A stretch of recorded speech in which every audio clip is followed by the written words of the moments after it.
En terre inconnue, la domination de l'enfer. Brian Melvin. L'auteur raconte de manière vivante ce qui se trouve au-delà de la tombe, du point de vue du voyage en enfer d'un survivant ayant frôlé la mort. Je lirai la version King James. ECC 12/5-7 Lorsqu'ils seront effrayés par ce qui est élevé, et que des craintes s'élèveront sur le chemin, lorsque l'amandier fleurira, et que la sauterelle sera un fardeau, et que le désir s'éteindra parce que l'homme s'en va dans sa demeure éternelle et que les pleureuses parcourent les rues. Jamais le cordon d'argent ne se détache, ni la coupe d'or ne se brise, ni la cruche ne se brise à la fontaine, ni la roue ne se brise à la citerne. Alors la poussière retournera à la terre comme elle était, et l'esprit retournera à Dieu qui l'a donné. Quand j'y pense, je ne devrais pas être ici aujourd'hui, car il y a 28 ans, je suis mort. Ce fut une expérience très profonde, car j'ai vu un endroit où je ne souhaite à personne d'aller. J'ai vu l'enfer. C'est l'endroit le plus terrifiant que j'ai jamais vu et vécu dans ma vie. À l'époque, je n'étais pas sauvé. J'étais un athée militant. Je ne croyais pas en Dieu. Je m'en prenais aux chrétiens. Des chrétiens venaient me voir quand je marchais dans la rue. J'ai grandi dans le quartier de Falls Church, près de Le Mans Plaza, où je traînais. Des chrétiens venaient me voir près de la plaza pour me témoigner de leur foi et je me disputais avec eux. Je leur disais qu'ils ne savaient rien de Dieu. Dieu n'existe pas. J'étais un athée militant. J'ai ensuite déménagé à Tucson, en Arizona, et c'est là que tout s'est passé. En juillet 1980, à Tucson, Arizona, j'ai contracté le choléra en buvant de l'eau contaminée que quelqu'un avait laissée dans un thermos alors que je travaillais sur un chantier local. L'évolution de cette maladie m'a laissé dans un état de déshydratation sévère qui s'est transformé en phase terminale. J'étais chez moi, couché dans mon lit, lorsque cela s'est produit. Ma respiration se transformait en une série de sifflements prolongés. En regardant autour de moi, j'étais stupéfait de pouvoir voir aussi clairement sans mes lunettes. Le réveil a fait tic-tac. Il était 12:10. Tout est devenu surréaliste. D'un coup, j'ai flotté au-dessus de mon corps. En planant, j'ai pleinement réalisé que j'étais mort. À cette époque, je n'étais pas chrétien et j'étais tombé dans un système de croyances naturalistes, agnostiques et athées. Bien qu'ayant grandi dans une famille baptiste du Sud aimante, je ne croyais pas au concept chrétien de Dieu. Je ne savais pas grand-chose de Jésus, de la vie après la mort et de Dieu. Tout cela était sur le point de changer radicalement. J'ai flotté au-dessus de mon corps et je n'ai plus ressenti les effets du choléra. Tout en regardant la pièce, je me suis tourné vers le plafond. Soudain, je me suis senti passer à travers la cloison sèche texturée du plafond et j'ai été englouti dans une obscurité extrêmement paisible. Dans cette obscurité agréable, j'ai entendu les sons de fredonnement et de chants les plus stupéfiants. Je flottais dans cette obscurité totale en écoutant les résonances tout en me dirigeant lentement vers une tache de lumière qui grossissait au fur et à mesure que je m'en approchais. Les mystères de Dieu et de l'éternité expliqués après la mort. C'était juste un scintillement et je me dirigeais vers lui à une vitesse très rapide et pourtant j'avais l'impression d'aller très lentement. Puis j'ai commencé à entendre un chœur céleste chanter et de la musique. Je pouvais entendre ceci. Langue céleste et je pouvais comprendre ce qui m'était dit en anglais, bien qu'il s'agisse d'une autre langue. Puis, à partir de cette lumière qui scintillait au loin, j'ai entendu des voix tranquilles qui me parlaient et me disaient des choses. Ils m'enseignaient et m'expliquaient de nombreux mystères profonds et de profondes vérités sur Dieu et l'éternité. Ils m'expliquaient et répondaient à de nombreuses questions que nous nous posons au cours de notre vie terrestre. Ainsi, après votre mort, vous pouvez vivre une expérience où Dieu commence à répondre au pourquoi de votre vie, pourquoi cela vous est-il arrivé, pourquoi y a-t-il du mal dans le monde, tous ces grands mystères qui déconcertent l'esprit des gens trouvent une réponse. Beaucoup de gens vivent ces expériences, mais lorsqu'ils reviennent, ils disent qu'ils ne se souviennent de rien. Ils se souviennent seulement que Dieu a dit beaucoup de choses profondes sur qui il était sur l'éternité. Et la voix et le cœur là-haut vous expliquent les mystères de qui est Dieu et vous expliquent des choses. J'ai découvert plus tard dans la Bible que tout ce qu'il proclamait était incroyable. Nous sommes des êtres éternels. Je vais donc en parler un peu plus pendant que je flottais dans l'obscurité. J'ai entendu, à travers la musique et les chants, que nous avons été façonnés comme des êtres éternels parce que Dieu a placé l'éternité dans nos cœurs. Ecclésiaste 3h14. Je sais que tout ce que Dieu fait est éternel, rien ne peut y être ajouté, rien ne peut en être retranché, et Dieu le fait pour que les hommes craignent devant lui. Tout ce que Dieu fait, il le fait pour toujours et c'est pourquoi Dieu a mis l'éternité dans le cœur des hommes. Cela qualifie l'Ecclésiaste 3h11, il a fait en sorte que chaque chose soit appropriée en son temps. Il a aussi mis l'éternité dans leur cœur, mais pour que l'homme ne découvre pas l'œuvre que Dieu a accomplie depuis le commencement jusqu'à la fin. Il m'a également été dit que parce que Dieu est un Dieu vivant, nous vivons nous aussi, comme le dit Acte 17h28, en lui nous vivons, nous nous mouvons et nous avons notre être. Comme je l'ai dit, je ne connaissais pas vraiment la Bible à l'époque. Aussi, chaque fois que je lis la Bible, je continue à y trouver des pépites de vérité. Même après 28 ans, je continue à les trouver. Jésus a dit dans Marc 12h27 que Dieu n'est pas le Dieu des morts, mais le Dieu des vivants. Savez-vous ce que cela signifie? Si Dieu vit, nous vivons aussi. Il est le Dieu des vivants. Quand je suis mort, j'étais un athée militant. Je pensais que j'allais tomber dans un état de non-être, d'annihilation complète et de non-existence. Vous connaissez le vieux dicton athée qui dit que lorsqu'on meurt, on est mort. C'est ce que je pensais. Ici, j'étais en vie et j'avais cette musique, cette voix et cette voix tranquille qui m'expliquait que nous étions conçus comme des êtres éternels. Vous n'allez pas dormir dans votre âme. Vous n'allez pas cesser d'exister. Vous allez continuer à vivre parce qu'après votre mort, vous redevenez vraiment vivant. Le don de la vie par Dieu est irrévocable. J'ai également appris qu'à travers les chants, la musique et les louanges, on nous enseignait en fait des choses sur Dieu. Ils enseignaient que les dons de Dieu sont irrévocables. Romains 11h29 dit que les dons et l'appel de Dieu sont irrévocables. Il a été expliqué que Dieu tiendra toujours sa parole et accomplira tout ce qu'il a dit. Isaïe 55/11 dit, « Ainsi ma parole qui sort de ma bouche, dit l'Éternel, ne reviendra pas à moi vide, mais elle accomplira ce que j'ai résolu, et elle réussira dans ce que j'ai résolu. » Dieu ne reviendra jamais sur sa parole. C'est ce qu'il me disait. Dieu ne reviendra jamais sur sa parole. Il honore le don de la vie qu'il vous a fait. Il a insufflé à Adam dans Genèse 2/7 le souffle de vie qui continue. Genèse 2/7 L'Éternel Dieu forma l'homme de la poussière du sol, il insuffla dans ses narines un souffle de vie, et l'homme devint une âme vivante. Vous avez un grand don et il ne vous l'enlèvera pas, même si vous êtes mauvais. Il ne vous l'enlèvera pas. Il est juste, même envers les injustes, pour vous garder en vie, car c'est un acte d'amour et de miséricorde que de vous garder en vie. Cela peut sembler paradoxal. Je sais que l'enfer est un endroit assez mauvais. Je pense qu'il serait préférable que Dieu nous happe, nous détruise et nous fasse disparaître pour que nous n'ayons pas à subir tous les tourments de l'enfer. Attendez d'entendre ce que je vais dire.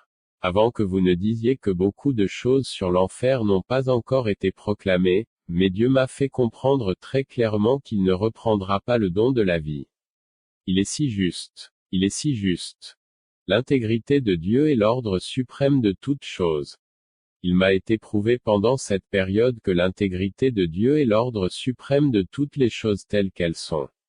Son intégrité est expliquée dans la Bible dans Deutéronome 32/4 Il est le rocher, son œuvre est parfaite, car toutes ses voies sont justes, il est un Dieu de vérité et sans iniquité, il est juste et droit.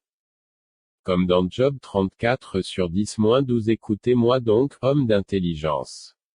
Loin de Dieu l'idée de faire le mal, et loin du Tout-Puissant l'idée de commettre l'iniquité.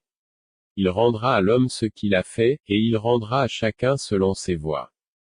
Dieu ne commettra point de méchanceté, et le Tout-Puissant ne pervertira point ses jugements. Nous avons ici un sens étonnant de la justice.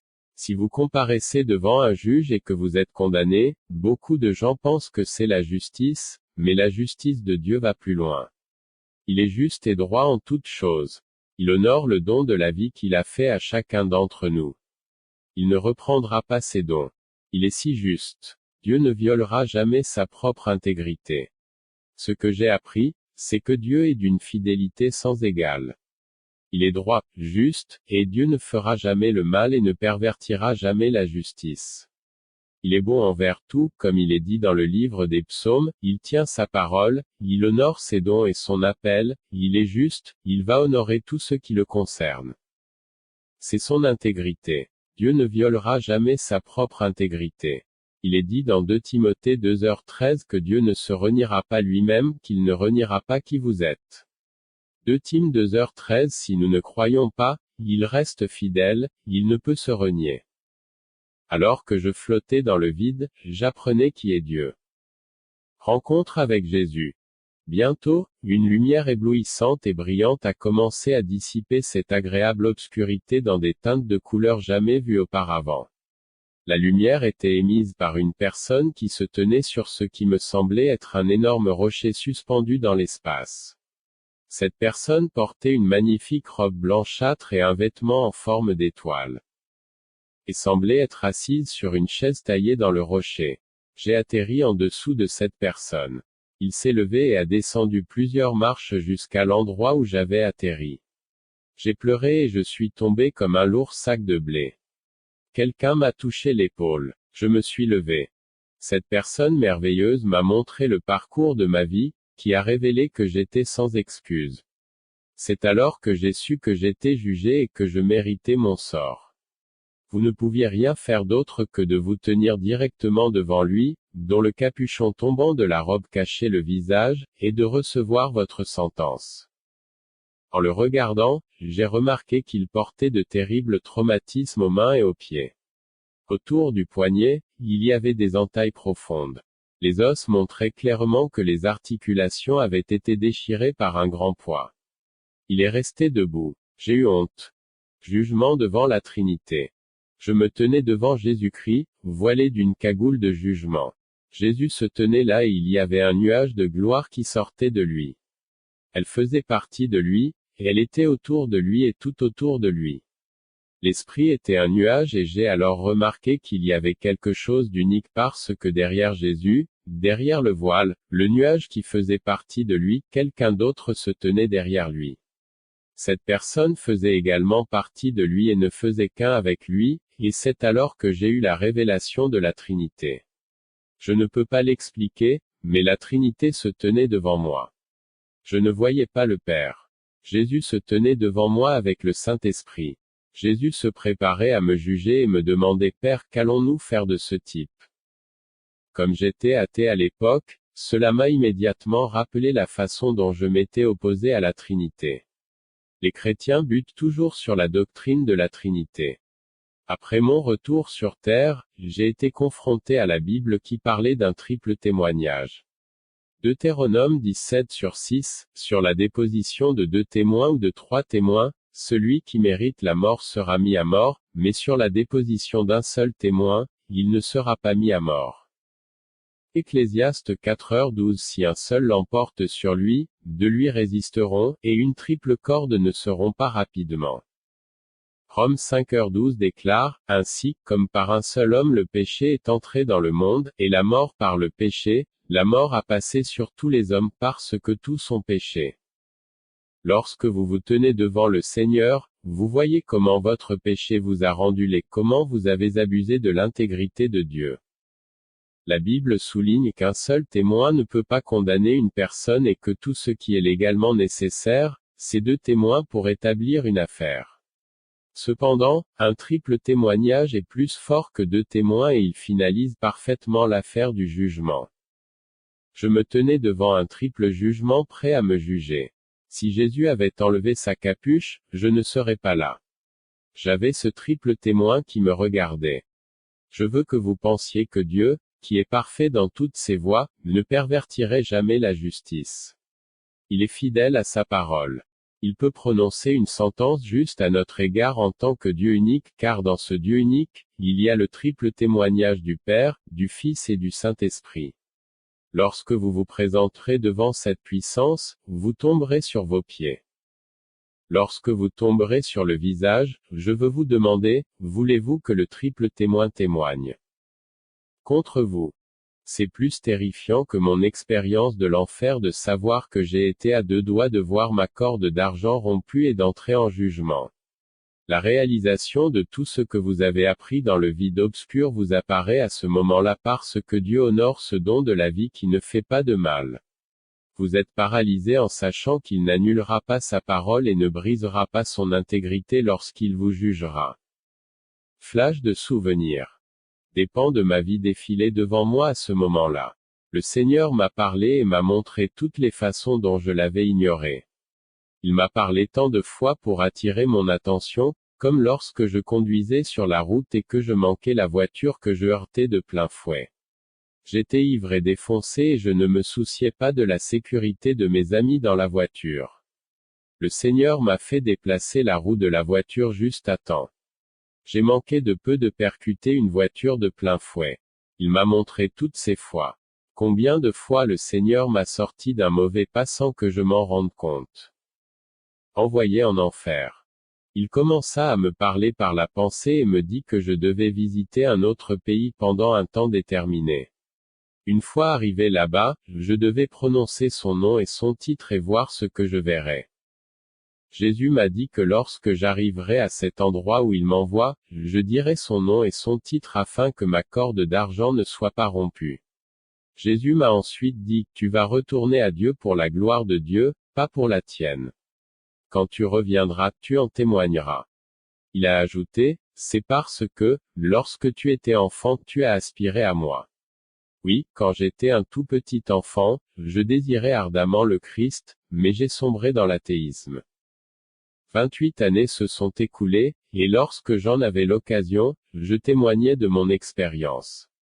J'ai dirigé un ministère dans les prisons pendant 10 ans, j'ai parlé à de nombreux prisonniers et j'ai vu beaucoup de gens être sauvés. Pendant cette période, le taux de récidive des délits criminels a chuté. Le Seigneur Jésus a poursuivi en révélant qu'il était prévu qu'une personne meure une fois, mais que le retour est une option décidée par la volonté de son Père.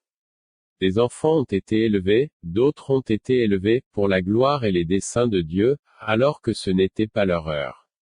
Il a déclaré que je reviendrais par le chemin que j'avais emprunté, puis il a indiqué l'entrée d'un tunnel sur sa gauche. En la voyant, j'ai été soulevé par une force douce et j'ai flotté vers elle, les pieds en premier. À ce moment-là, j'ai remarqué que je portais des vêtements semblables à des robes. J'ai pénétré dans le tunnel et j'ai été englouti dans un tourbillon qui tournait violemment et qui se dirigeait vers une lumière de couleur jaunâtre. En l'atteignant, je me suis retrouvé à tomber du ciel et à atterrir avec un bruit sourd sur le sol. Des esprits familiers se font passer pour des membres de la famille au faux paradis. Je me suis levé et j'ai regardé autour de moi. J'ai vu une maison sur une colline, j'ai senti d'horribles odeurs et j'ai entendu des sons étranges. Des gens sortaient de la maison et s'approchaient de moi en poussant de joyeux cris de bienvenue.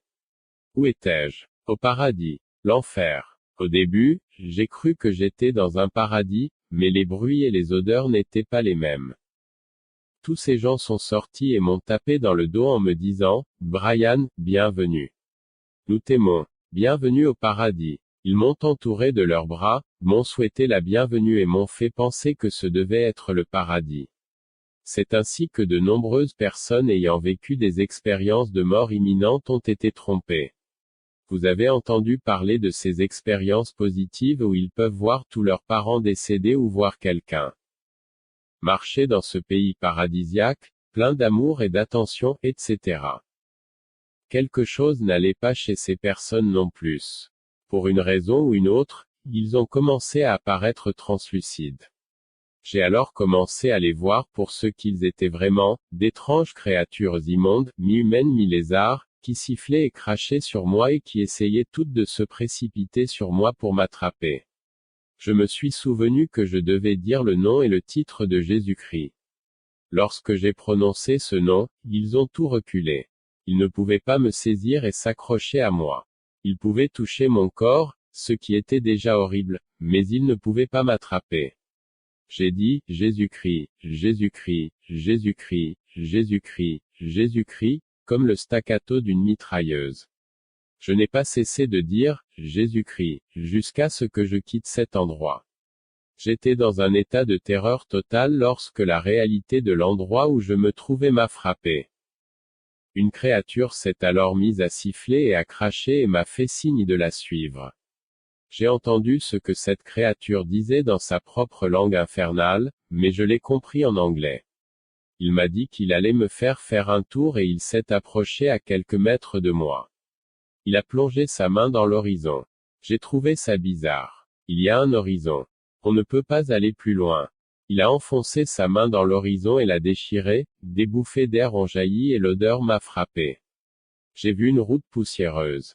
Je m'y suis engagé. C'est une route large et large comme un puits d'espace vide. Jésus parle d'une voie large comme d'une voie de destruction. Chaque fois que je lis cela dans la Bible, je pense à cet endroit parce que c'est ainsi qu'il était, un endroit sans eau, sec, chaud et poussiéreux. Certains rochers étaient aussi chauds que le feu. La chaleur était telle qu'on avait l'impression que les orbites des yeux allaient fondre. Vous n'imaginez pas à quel point vous avez soif. Les 5 paragraphes suivants sont une citation directe du livre, allant de Non, et Else Dominion, Chapter 7, utilisé avec l'autorisation de l'auteur. Vide circulaire empilé de cubes. J'ai suivi la créature de rang et j'ai immédiatement émergé de l'autre côté de l'horizon.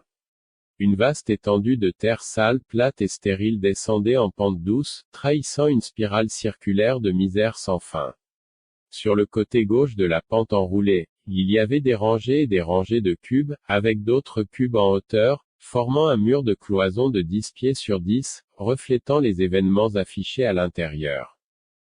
Chaque cube était empilé sur 6 hauteurs, marquant le mur de chaque niveau ascendant et descendant en spirale comme un miroir sale. La grande étendue était une route. D'étranges entités y circulaient. Cette large route poussiéreuse se terminait par un vide circulaire, soulignant le centre de ce domaine infernal. Les cubes semblaient entourés de fines parois gélatineuses teintées de fumée. Chaque cube semblait mesurer environ 3 mètres sur 3 mètres de côté. On pouvait voir à l'intérieur, mais pas à l'extérieur. Dans chaque chambre résidait une personne piégée, incapable de s'échapper comme je l'avais fait. En regardant à travers le mur déchiré du cube dont je venais de sortir, la maison et l'arbre qui s'y trouvait m'appelaient de façon obsédante à revenir. Perplexe, j'ai reculé pour jeter un nouveau coup d'œil à ce cube. J'étais surpris qu'il soit si petit. À l'intérieur, il m'avait semblé si grand. En me retournant, j'ai vu l'entité semblable à un lézard à quelques mètres de moi, tendant ses horribles bras jaunes verdâtres comme pour m'entraîner vers un destin désespéré. À la manière d'un boxeur, j'ai bloqué la tentative. Ce démon recula, souriant d'une oreille à l'autre. Fin de citation. Ce que j'ai vu est parfaitement décrit dans la Sainte Bible, dans Ézéchiel 32 sur 17-32. Ce chapitre décrit l'enfer comme une fosse funéraire circulaire où les morts sont enterrés dans les murs de la fosse en fonction de leurs actes. Chaque individu est placé dans une chambre décrite symboliquement comme une chambre à coucher, Ézéchiel 32 sur 24-25, où les résidents se reposent sans cesse en attendant la rétribution de leurs actes, voir le contexte d'Ézéchiel 32 sur 30, accompli sur terre. Isi 32 sur 17 la 12e année, le 15e jour du mois, la parole de Yahvé me fut adressée en ces termes, Isi 32 sur 18 Fils de l'homme, gémis sur la multitude de l'Égypte, et précipite-la, elle et les filles des nations illustres, dans les profondeurs de la terre, avec ceux qui descendent dans la fosse. Isi 32 sur 19 Qui passes-tu en beauté? Descends, et tu seras couché avec les incirconcis. Isi 32 sur 20 Il tombe au milieu de ceux qui sont tués par l'épée, et elle est livrée à l'épée, tirez-la avec toute sa multitude. Isi 32 sur 21 Du milieu de la géhenne, le plus fort des vaillants lui parle, avec ceux qui l'aident, ils sont tombés, ils gisent, incirconcis, tués par l'épée. Es 32 sur 22 Assur est là, avec toute sa troupe, ses sépulcres l'entourent, tout tués, tombés par l'épée. S32/23 Ces sépulcres sont placés sur les bords de la fosse, sa troupe entoure son sépulcre, tout tués, tombés par l'épée, qui ont jeté l'épouvante dans la terre des vivants. S32/24 Les lames et toute sa multitude entourent son sépulcre, tout tués, tombés par l'épée, descendus incirconcis dans les profondeurs de la terre, ayant semé la terreur dans le pays des vivants. Ils ont porté leur ignominie avec ceux qui descendent dans la fosse. Isaïe 32/25 On lui a dressé un lit au milieu des morts, avec toute sa multitude, ses sépulcres l'entourent tous incirconcis, tués par l'épée, leur terreur a été causée dans le pays des vivants, mais ils ont porté leur ignominie avec ceux qui descendent dans la fosse, il est mis au milieu des morts. Isaïe 32/26 Mézek, Tubal et toute sa multitude, ses sépulcres l'entourent tous incirconcis, tués par l'épée, alors qu'ils ont semé l'épouvante dans le pays des vivants. Isaïe 32/27 Ils ne coucheront pas avec les héros tombés parmi les incirconcis, descendus au séjour des morts avec leurs armes de guerre, ils ont mis leur épée sous leur tête, mais leurs iniquités resteront sur leurs os, alors qu'ils étaient la terreur des héros sur la terre des vivants. S32/28 Tu seras brisé au milieu des incirconcis, tu coucheras avec ceux qui sont tués par l'épée. S32/29 Édom, ses rois et tous ses chefs qui, par leur puissance, sont couchés près de ceux qui ont été tués par l'épée, se coucheront avec les incirconcis, avec ceux qui descendent dans la fosse. S32/30 Tous les chefs du nord et tous les Sidoniens sont descendus avec les morts, la terreur les a rendus honteux de leur puissance, ils se sont couchés incirconcis avec ceux qui ont été tués par l'épée, et ils ont porté leur ignominie avec ceux qui sont descendus dans la fosse. S32/31 Pharaon les voit et se console sur toute sa multitude, Pharaon et toute son armée tués par l'épée, dit le Seigneur Yahvé. S32/32 Car j'ai fait régner ma terreur dans le pays des vivants, et il sera couché au milieu des incirconcis, avec ceux qui sont tués par l'épée, Pharaon et toute sa multitude, oracle du Seigneur Yahvé. Des années plus tard, j'ai découvert que la Bible déclare qu'en enfer il y a des chambres de la mort, comme mentionné dans Proverbe 7h27 Sa maison est le chemin de l'enfer, descendant vers les chambres de la mort. Écoutez ceci. ESAI Tréma 24h22 On les rassemblera comme on rassemble des prisonniers dans une fosse, on les enfermera dans une prison, et après bien des jours ils seront visités, certaines traductions disent punis. Cela correspond à ce qui se passe dans Apocalypse 20h14 et la mort et le séjour des morts furent jetés dans les temps de feu. Il s'agit de la seconde mort. Si l'on rapproche les deux versets, on constate qu'après bien des jours, les prisonniers sont visités, et S 24h22, et jetés dans les temps de feu AP 20h14. Illusion dans les cubes. À l'intérieur de chaque cube, j'ai vu des personnes individuelles à différents stades d'ennui, d'angoisse et de tourments divers et hideux. Des entités maléfiques se trouvaient à l'intérieur de ces cubes et donnaient des illusions de personnes, de lieux et de choses à chaque âme piégée en jouant les scènes de la vie de chaque personne. J'ai également voyagé entre ces cubes vers d'autres cubes qui se trouvaient derrière, au fur et à mesure que le voyage se poursuivait. La créature qui m'a précédé a recommencé à me parler avec un langage si grossier et des malédictions qu'il m'est impossible de vous rapporter ce qu'elle a vraiment dit. J'ai commencé à comprendre son discours et j'ai pu dégager le thème général qu'elle abordait à partir de ses jurons. Elle commença alors à me faire visiter ce domaine. Une grande plaine ou route poussiéreuse s'étendait au-delà des murs de la cabine. Des êtres beaux et les s'y promenaient en bandes dispersées. Pendant toute la durée de mon séjour, plusieurs de ces entités ont tenté d'engager la conversation avec moi. J'étais trop terrifié pour répondre, mais je n'ai fait que prononcer les mots « Jésus-Christ » sans arrêt. L'effroyable créature qui se trouvait devant moi m'a fait faire une visite infernale de cet endroit. Nous sommes descendus aux niveaux inférieurs de la route en spirale et avons observé ce qui se passait à l'intérieur des cubes pour chaque âme perdue que nous croisions. Ce voyage infernal semblait durer une éternité. Je voulais tellement me réveiller, mais je n'y arrivais pas. Pour plus de détails, veuillez consulter le livre de l'auteur, Allan de Non, Hell's Dominion, publié par Xulon Press. chaque âme piégée récoltait en pleine mesure ce qu'elle avait semé au cours de sa vie. Beaucoup sont entrés dans cette fosse et dans les cubes par des vortex tournants. J'ai également remarqué une autre entrée. Toutes ces personnes piégées résidaient totalement seules et n'étaient pas conscientes les unes des autres. La seule chose dont elles avaient conscience étaient les créatures qui vivaient avec elles et les scènes qui se déroulaient dans leur propre demeure cauchemardesque. Je dirais que chaque personne piégée ressentait une séparation particulière d'avec Dieu, sous la forme d'un sentiment de bannissement à jamais de la nature aimante de Dieu et de la vraie vie. Chacun savait parfaitement qu'il méritait son sort parce qu'il avait choisi de s'éloigner de Dieu et qu'il résidait désormais dans un endroit sans Dieu, comme il l'avait souhaité au cours de sa vie sur terre. Dieu, dans sa grande justice, son équité et son amour insondable, leur a donné ce qu'ils désiraient, un lieu sans Dieu où chacun recevait les fruits de ses propres actes. Lorsque beaucoup de ces individus sont entrés dans leur demeure privée, ils ont d'abord été trompés en pensant qu'ils étaient arrivés dans un paradis. Au fur et à mesure que l'éternité s'écoulait, la véritable nature de ce lieu leur était pleinement révélée.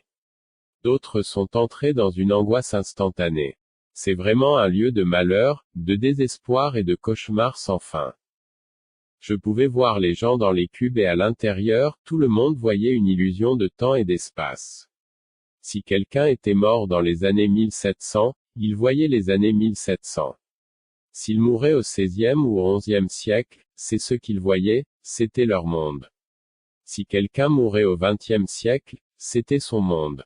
Dans leur cube, leur monde était une reconstitution de leur vie sur Terre. Ils la revivent avec chaque personne à qui ils ont menti, chaque personne qu'ils ont volée. Tous les abus qu'ils ont commis à l'encontre de l'intégrité de Dieu leur sont renvoyés. Aucune de ces personnes à l'intérieur des cubes n'a eu un moment de sommeil ou de repos. Le vrai, moi, est exposé dans les cubes. Job 26/5-6 décrit ce qui arrive aux morts. Les morts sont dans une profonde angoisse, ceux qui sont sous les eaux et tous ceux qui y vivent. Le royaume des morts est nu devant Dieu, la destruction, Abaddon, est à découvert.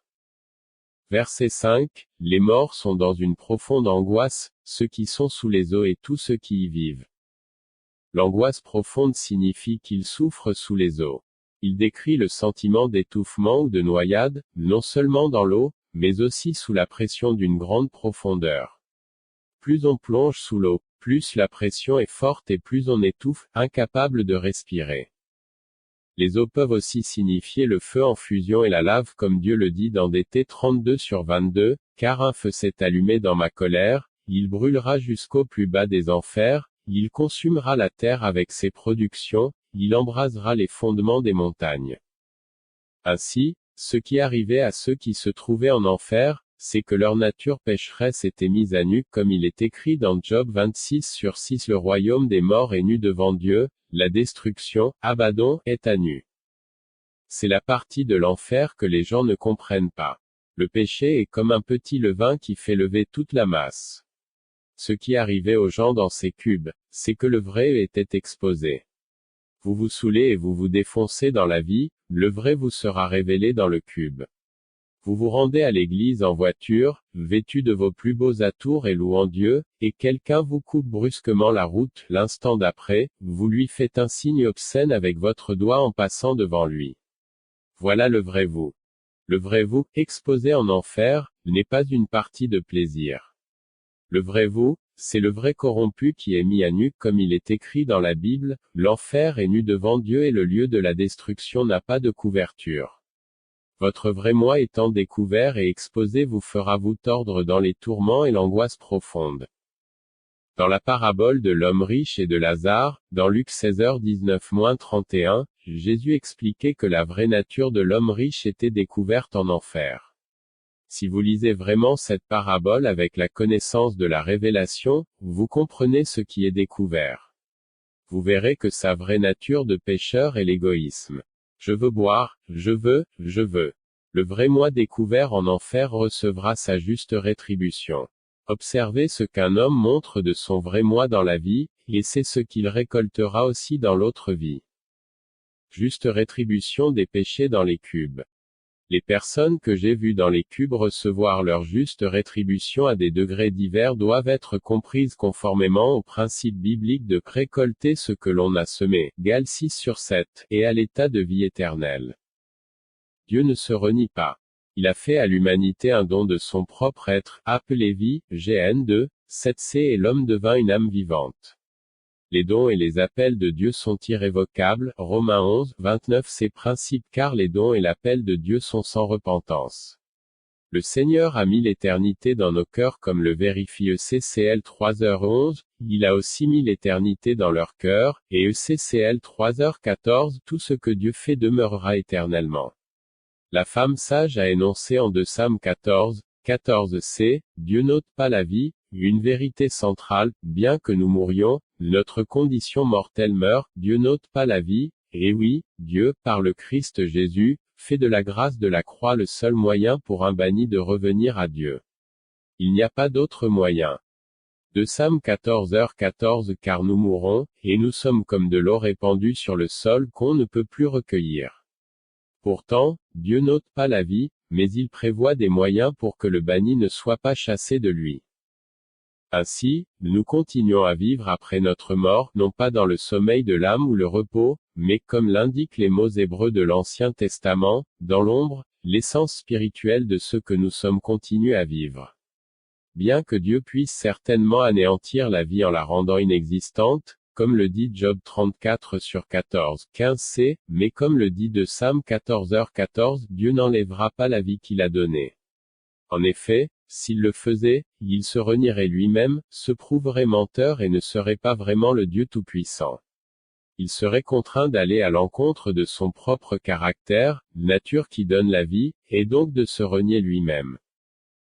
Job 34/14-15, s'il s'y décidait, s'il ramenait à lui son esprit et son souffle, toute chair périrait ensemble, et l'homme retournerait à la poussière. Dieu n'a pas anéanti le diable pour sa rébellion, n'est-ce pas? C'est pour cette raison que Dieu n'a pas anéanti le diable pour sa rébellion. Dieu ne supprime pas la vie. Le diable, sachant cela, s'est rebellé et a tenté Dieu de le détruire injustement afin de pouvoir exalter son propre trône au-dessus de celui de Dieu.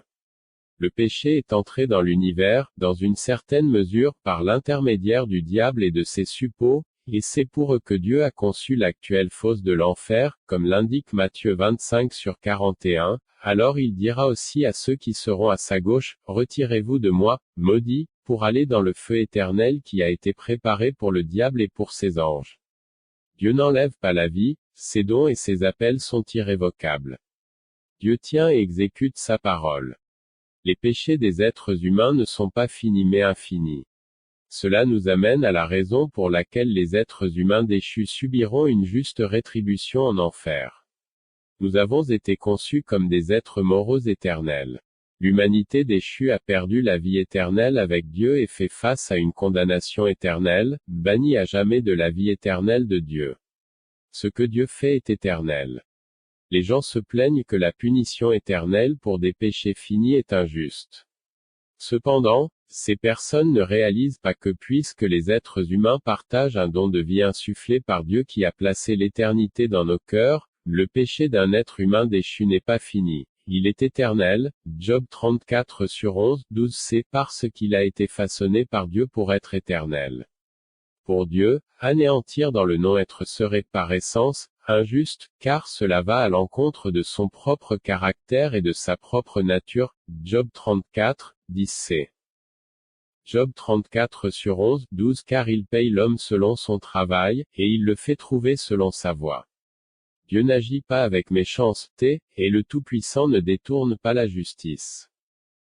Job 34/10 Écoutez-moi donc, hommes intelligents. Loin de Dieu la méchanceté, et du Tout-Puissant l'injustice.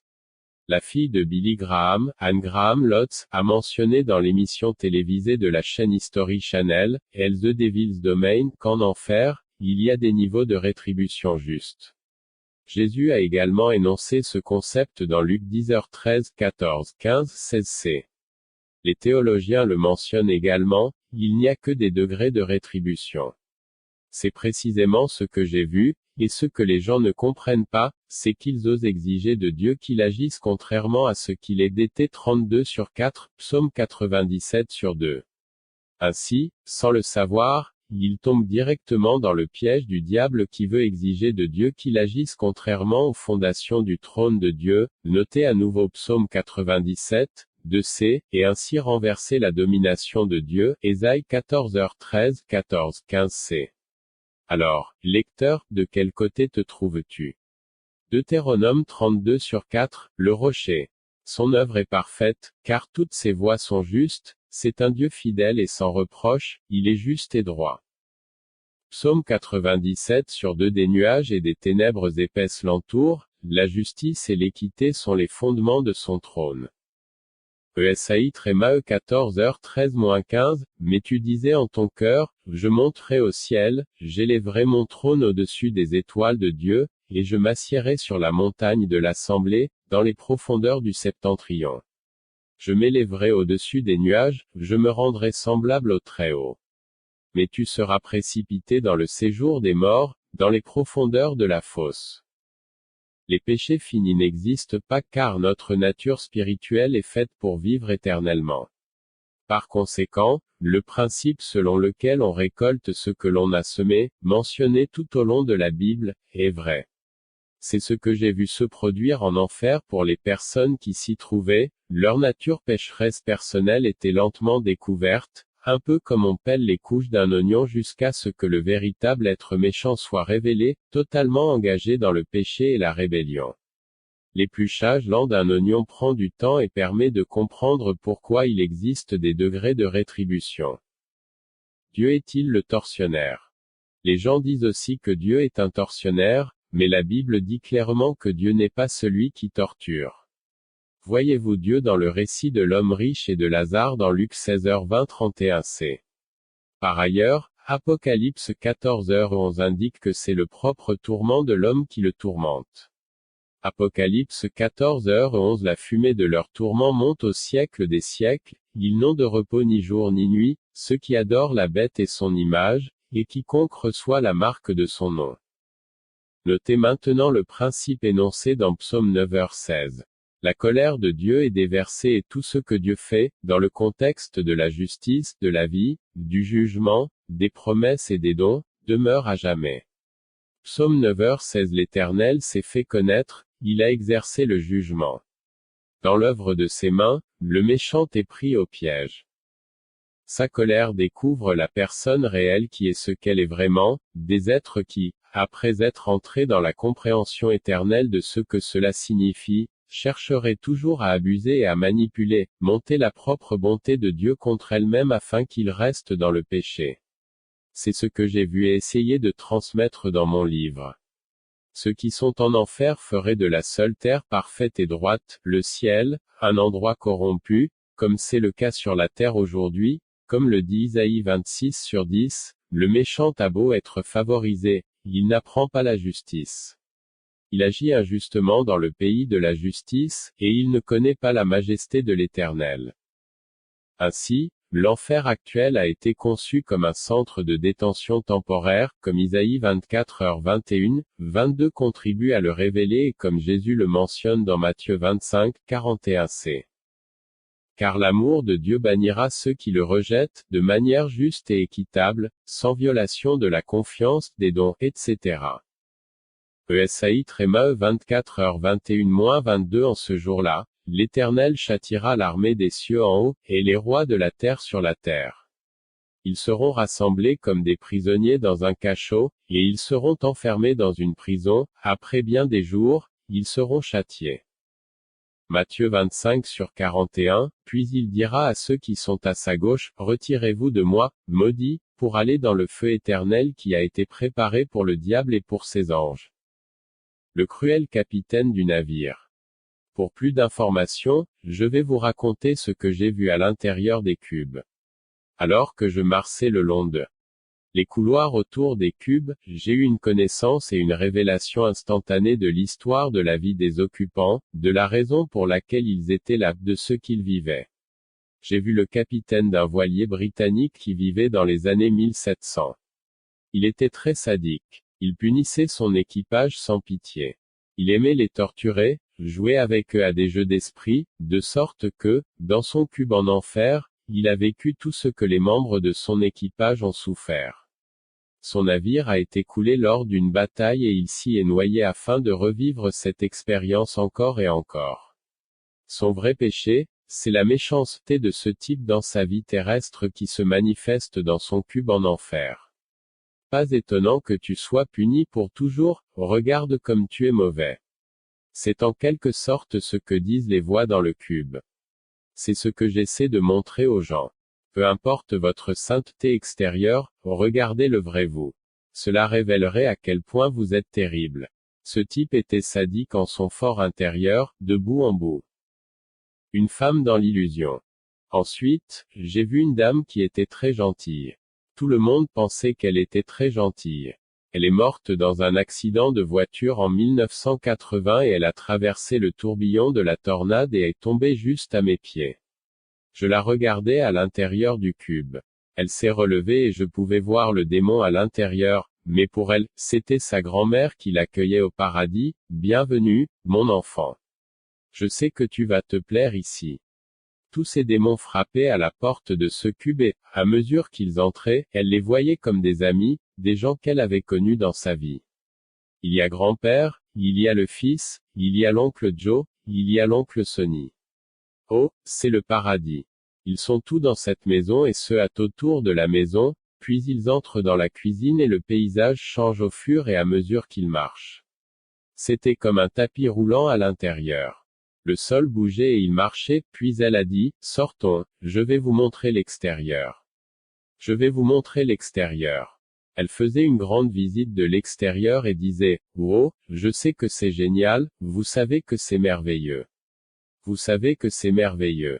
Je suis au paradis. » Son grand-père, qui était un démon à l'époque, ne donnait pas l'illusion, parce que ces démons donnent l'illusion de personne et elle ne pouvait pas les voir comme des démons.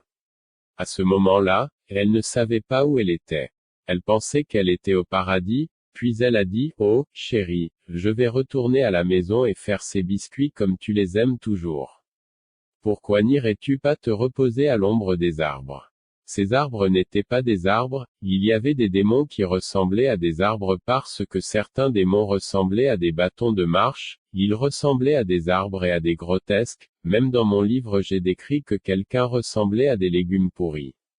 Je n'ai pas de mots pour les décrire quand ils ressemblent à des dinosaures ou à des serpents et à d'autres types de créatures laides. Elle s'est assise sur un rocher au bord d'une mare ou d'un ruisseau et je me souviens qu'elle a plongé sa main dans le ruisseau et l'a remonté en disant, « Comment se fait-il que ma main ne soit pas mouillée ?» Elle réfléchissait et lorsqu'elle a levé les yeux, des vagues de dépression l'ont frappée et elle a réalisé que ce n'était pas le paradis. C'est alors que je me suis souvenu de ce qui m'avait donné des frissons. Les feuilles de la branche étaient des créatures qui l'ont engloutie et elle s'est mise à sangloter et à pleurer. Elle a poussé un petit cri et a réalisé à quel point elle était laide à l'intérieur et ce qu'elle avait abandonné. Autre cas dans les cubes. Nous sommes ensuite passés à un autre cube.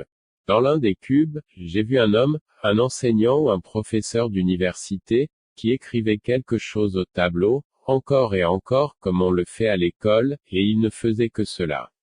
C'était bizarre. Je me suis dirigé vers un autre endroit et j'ai vu un autre homme. On aurait dit qu'il pêchait. Et une autre femme marchait comme dans les rues de Paris au début des années 1900, avec un regard vide de milliers de mètres, et pourtant ce n'était pas comme « Oh pauvre de moi, regardez-moi, je suis persécuté ». C'était comme si le mal en elle se manifestait, « Je déteste ces gens, je déteste ces gens ».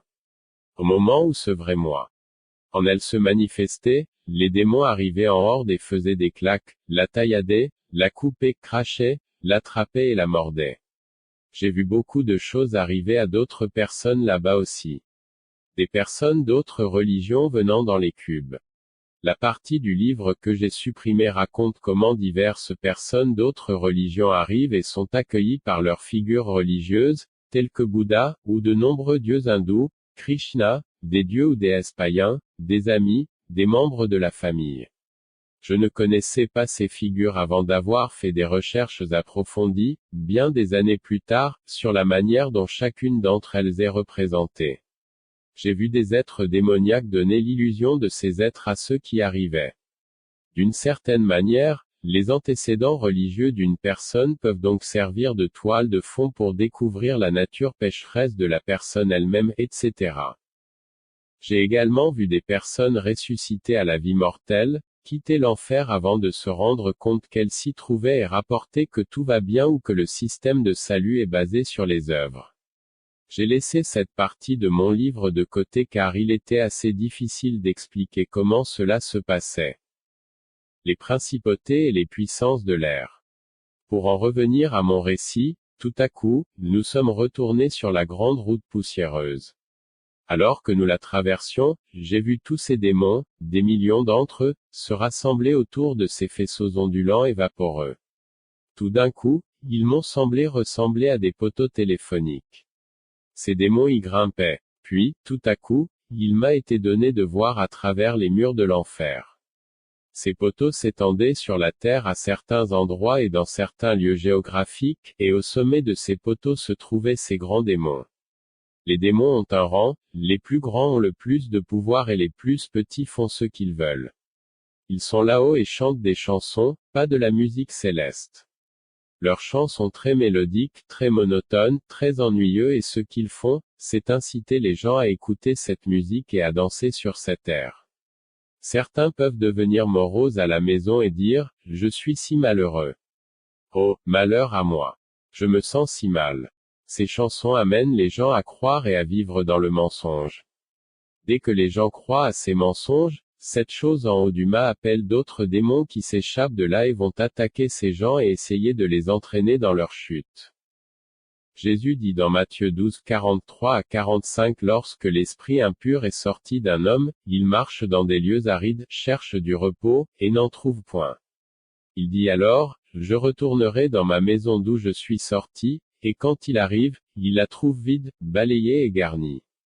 Il s'en va, et prend avec lui sept autres esprits plus méchants que lui, ils entrent dans la maison et y demeurent, et le dernier état de cet homme est pire que le premier. En sera-t-il de même pour cette génération méchante? Lorsque cette personne s'améliore par quelque moyen que ce soit, le démon là-haut dira, vous savez que ce type s'améliore, et il trouvera sept démons pires que lui, qui remonteront sur le poteau et commenceront à l'attaquer.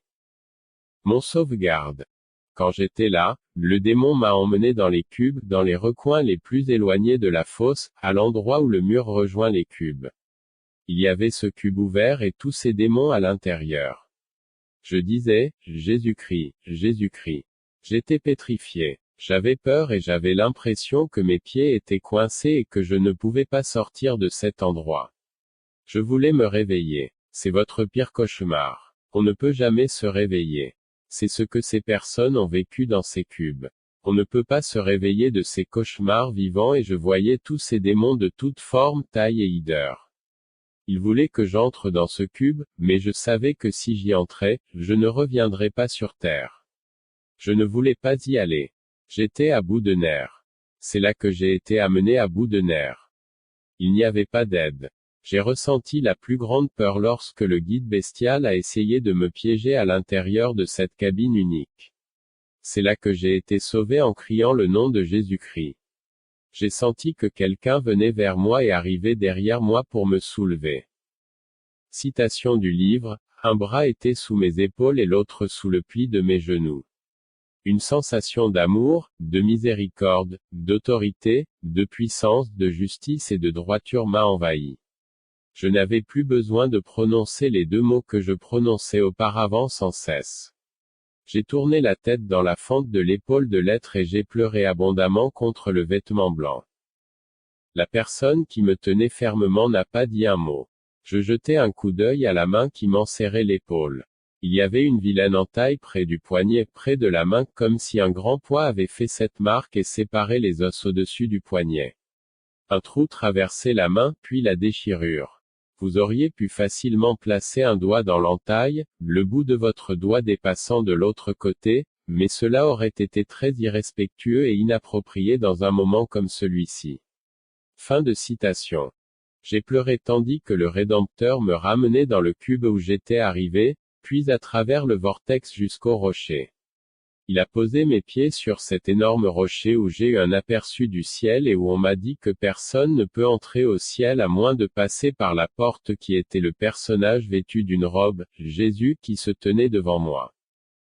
Beaucoup de choses m'ont été révélées là, sur ce rocher, trop nombreuses pour être rapportées. On m'a dit qu'il était temps de partir et de revenir.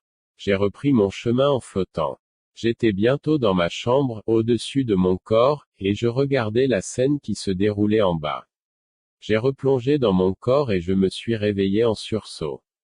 Je n'ai pu reprendre mon souffle que lorsque quelqu'un a commencé à me frapper dans le dos. On m'a emmené d'urgence à l'hôpital pour me soigner et me rétablir. Ma NDE a duré environ 4 heures.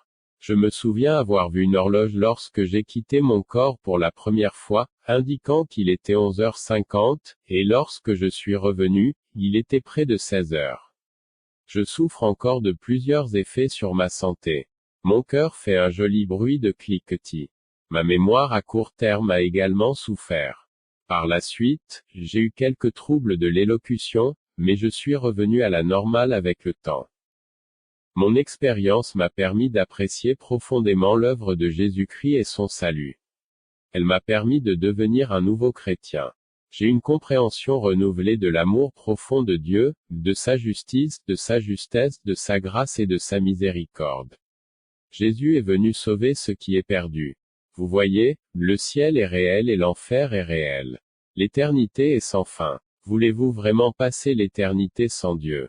Ou avec Dieu? Ce choix n'appartient qu'à vous, la décision vous appartient. Qu'est-ce que ce sera? Quand sera-t-il? En conclusion, j'aime poser cette question à tout le monde. Juste une petite question. Êtes-vous sûr d'aller au ciel sans aucun doute? Comment allez-vous vous tenir devant les 3 témoins de Dieu avant que votre corde d'argent ne soit rompue et que votre esprit ne retourne à Dieu qui l'a donné? Comment vous présenterez-vous devant Dieu? Serez-vous pardonné, transformé en son enfant pour être un reflet de la ressemblance du Christ sur terre, transformé en sa justice, transformé en son amour? Alors, si vous êtes sérieux à ce sujet, faites cette petite prière. Dites, cher Dieu, le Seigneur Très-Haut, je ne sais rien. Je suis fatigué de vivre ma vie en rendant les choses horribles. Je suis fatigué de vivre ainsi. Je suis là, aie pitié de moi, un pécheur, qui enlaidit les choses, qui abuse de ton amour et de ta bonté. Je te demande de me pardonner et de me rendre entier. Nettoie-moi de l'intérieur. Enseigne-moi, instruis-moi, guide-moi, ne me lâche jamais, Seigneur. Tu sais que j'ai beaucoup trébuché, que j'ai beaucoup échoué, que je t'ai beaucoup déçu. Je n'ai pas toujours dit ou fait les bonnes choses, pardonne-moi, fais de moi un être nouveau, cher Seigneur Jésus-Christ, envahis ma vie, aide-moi à faire de ma vie un être nouveau. J'ai besoin que ton esprit de vie souffle en moi. S'il te plaît, fais-le pour moi. Fais-moi renaître. Souffle ton esprit sur moi et en moi maintenant pour que je puisse vraiment changer cette fois-ci et ne pas jouer à des jeux stupides. Je suis fatigué des jeux stupides. Seigneur Jésus, les clous ont déchiré. Tes poignets et tes os se sont déchirés pour moi. Je ne comprends pas pourquoi tu as fait cela, mais je te fais confiance pour m'enseigner, cher Seigneur Jésus-Christ. Enseigne-moi la voie à suivre. Conduis-moi vers une vraie église pour que je puisse grandir. Fais-moi renaître d'en haut par le souffle de ton esprit. Au nom de Jésus, je te prie. Amen.